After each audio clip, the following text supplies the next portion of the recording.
Ова е улицата Тодор Чангов во населба Лисиче, која денеска наликуваше како да е дел од филмска сцена. Паднатиот мотор сведочи за покањето во кое со најмалку 2 куршуми е погоден таткото на исчезнатиот внук на Љубе Бошковски, Самуил Костадиновски. 57 годишниот Љупчо Костадиновски во 8 часот одел да ја однесе внука му во градинка, но на враќање го пресретнал моторџија, облечен во црно, кој со пиштол отворил оган кон него. За среќа го погодил само во подлактицата и во рамото. Веднаш е пренесен во болница и според последните информации, тој е во стабилна состојба и е надвор од животна опасност. МВР трага по моторџијата, проверувајќи ги сите околни камери со цел да го лоцира пред пукањето. До моторот е најден и пиштолот, па непознато е дали напаѓачот бил несмасен или намерно се ослободил и од моторот и од пиштолот, па избегал. На местото имаше насобрано помала група луѓе, кои повеќето беа вознемирени соседи. Соседите од улицата Тодор Чангов пред камерата не сакаат да зборуваат, но зад камерата кажуваат многу.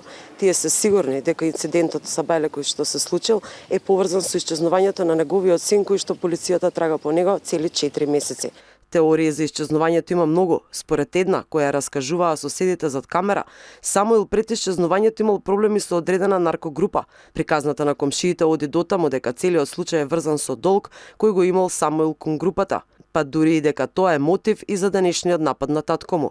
Инаку неодамна Љупчо Костадиновски нудеше и награда за пронаоѓачот на неговиот син, по кого полицијата трага. Неколку месеци ниту глас, ниту трага. Од обвинителството не откриваат никакви детали. Велат дека презале огромен број дејствија, но кои не кажуваат. Во периодот од исчезнувањето на лицето до денес, постојано се обезбедуваат докази и се вршат проверки и распити на лица кои со своите сознанија придонесуваат за расчистување на настанот. Самуил Костадиновски последен пат е виден на почетокот на март како влегува во кола со непознати лица пред чешката амбасада на Водно. Од тогаш ниту семејството, ниту полицијата не можат да ја најдат трагата на киднаперите.